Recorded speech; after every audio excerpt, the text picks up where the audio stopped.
আজকে আমি নিয়ে এসেছি মুসুর ডাল দিয়ে পুঁইশাক রান্নার রেসিপি। এইরকম মুসুর ডাল দিয়ে পুঁইশাক রান্না থাকলে ভাতের সাথে কিন্তু আর কিছুই লাগবে না, শুধু এই পুঁইশাক দিয়ে কিন্তু ভাত খেয়ে নিতে পারবেন। তো চলুন তাহলে মুসুর ডাল দিয়ে পুঁইশাক রান্নার রেসিপিটি দেখে নেওয়া যাক। আর ভিডিওটি স্কিপ না করে দেখতে থাকুন কিভাবে আমি রান্নাটা করছি। তো আশার মিনি কিচেনে সকল বন্ধুদের স্বাগত জানিয়ে শুরু করছি। এখানে দেখুন আমি একদম কচি দেখে পুঁইশাক নিয়েছি। 500 গ্রাম পুঁইশাক আমি এখানে নিয়েছি। শাকগুলোকে প্রথমে দেখুন আমি বেছে নিচ্ছি, আর পাতাগুলোকে দেখুন প্রথমে আমি হাত দিয়ে ছিঁড়ে ছিঁড়ে নিচ্ছি এইভাবে করে। আর পাতার দেখুন শুধুমাত্র আমি ডগের অংশগুলো নিচ্ছি, আর পাতার যে শিরা মোটা শিরাটা সেগুলো আমি বাদ দিয়ে দিচ্ছি। এইভাবে করে শাকগুলোকে আমি সব বেছে নেব। তো শাকগুলো কিন্তু অবশ্যই এরকম কচি দেখে নিতে হবে। তো একদম জমি থেকে তুলে আনা টাটকা পুঁই শাক দেখেই বুঝতে পারছেন। আর শাকগুলো দেখুন একদম কচি। তো সবগুলো শাক আমি বেছে নিলাম। তারপর দেখুন ডাঁটাগুলোকে কেটে নিচ্ছি, ডাঁটার মোটা অংশটা বাদ দিয়ে তারপর আমি দেখুন কচি অংশগুলোকে নিয়ে নিচ্ছি। এইভাবে করে শাকগুলো বেছে নিলাম। আর এখানে আমি নিয়েছি দেখুন 100 গ্রাম মুসুর ডাল আর পুঁই শাকটা বেশ ভালো করে ধুয়ে নিয়ে তারপর আমি ফিরে আসছি। এখানে দেখুন আমি একটা প্রেসার কুকার নিয়েছি রান্নার জন্য। প্রেসার কুকারে রান্না করলে রান্নাটা তাড়াতাড়ি হয়ে যাবে, আর এই গরমে রান্নাঘরেও বেশিক্ষণ থাকতে হবে না। আর তাছাড়া প্রেসার কুকারে পুঁই শাকটা রান্না করলে খেতেও বেশি ভালো লাগে। তো দেখুন ধুয়ে নেওয়া ডালগুলোকে আমি কুকারের মধ্যে নিয়ে নিচ্ছি। মুসুর ডালটাকে বেশ ভালো করে আমি ধুয়ে নিয়েছি, পানি পাল্টিয়ে দিয়ে কুকারের মধ্যে নিয়ে নিলাম। তারপর দিয়ে দিচ্ছি দেখুন একটা বড় সাইজের পেঁয়াজের অর্ধেক কুচি করে কেটে নিয়েছি, সেটা দিয়ে দিলাম। আর দিয়ে দিচ্ছি 3টে কাঁচা লঙ্কা চেরা, হাফ চামচ রসুন বাটা, হাফ চামচ আদা বাটা, 1 চামচ দিয়ে দিচ্ছি নুন, হাফ চামচ হলুদের গুঁড়ো, হাফ চামচ শুকনো লঙ্কার গুঁড়ো, ঝালের জন্য ঝালটা অবশ্যই নিজেদের পছন্দ মতো দেবেন, হাফ চামচ ধনে গুঁড়ো আর হাফ চামচ জিরের গুঁড়ো। আর দিয়ে দিচ্ছি দেখুন এই বাটিতে 1 বাটি পানি। আমি কিন্তু খুব বেশি ঝোল করব না, তার জন্য 1 বাটি পানি দিয়ে দিলাম। দিয়ে খুন্তি দিয়ে বেশ ভালো করে একটু নাড়াচাড়া করে মিশিয়ে নেব।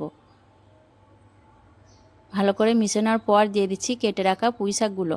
যেহেতু আমি কুকারে রান্না করব তার জন্য একবারেই সবগুলো উপকরণ আমি দিয়ে দিলাম।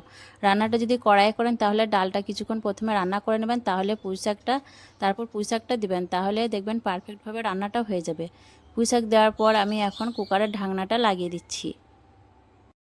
কুকারের ঢাকনাটা বেশ ভালোভাবে আমি লাগিয়ে নিলাম। তারপর গ্যাসের চুলাটাকে অন করে জ্বালিয়ে দিচ্ছি, দিয়ে আমি কুকারটাকে বসিয়ে দিচ্ছি চুলার মধ্যে।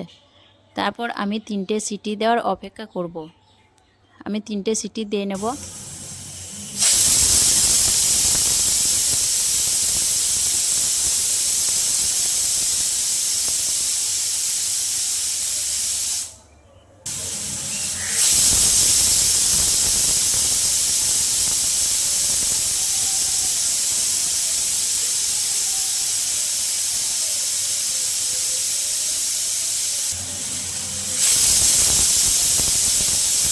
তারপর দেখুন 3টে সিটি হয়ে গেছে। এখন আমি গ্যাসের চুলাটাকে অফ করে দিয়ে 5 মিনিট রেখে দেব।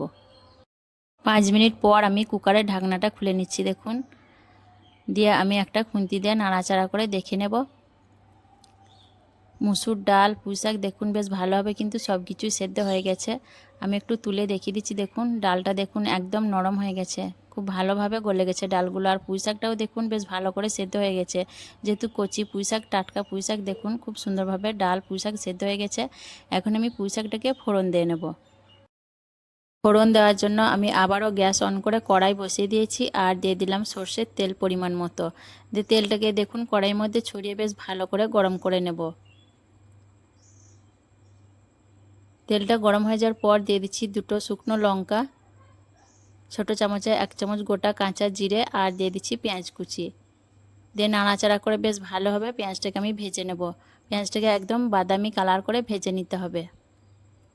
তারপর দেখুন পেঁয়াজের মধ্যে খুব সুন্দর একটা কালার চলে এসছে, একদম বাদামি কালার করে পেঁয়াজটাকে আমি ভেজে নিয়েছি। এইভাবে করে ফোড়নটাকে ভেজে নিতে হবে।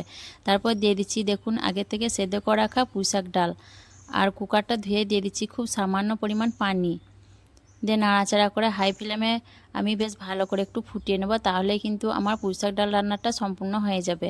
এভাবে করে অবশ্যই একবার পুঁই শাক ডালটা রান্না করে দেখবেন, খেতে কিন্তু দারুণ লাগে। গরম ভাতের সাথে কিন্তু আর কিছুই লাগবে না, শুধু এই পুঁই শাক দিয়েই কিন্তু ভাত খাওয়া হয়ে যাবে। এতটাই মজার হয় পুঁই শাক ডালের এই রেসিপিটি। তো দেখুন আমি চামচ দিয়ে দেখিয়ে দিচ্ছি কতটা লোভনীয় হয়েছে পুঁইশাক ডাল রেসিপিটা। একদম দেখুন ডালগুলো গলা গলা হয়ে গেছে আর পুঁইশাকটাও খুব সুন্দরভাবে গলে গেছে। এভাবে কুকারে পুঁইশাক ডালটা রান্না করলে খেতে কিন্তু দারুণ লাগে। তো অবশ্যই একবার রান্না করে দেখবেন আর কেমন লেগেছে অবশ্যই কমেন্টে জানাবেন। ভালো লাগলে লাইক করবেন, শেয়ার করবেন আর আমার চ্যানেলটি সাবস্ক্রাইব করে আমার পাশে থাকবেন। আসবো আবারও অন্য কোনো রেসিপি নিয়ে। সকলে ভালো থাকবেন, সুস্থ থাকবেন। আল্লাহ হাফেজ।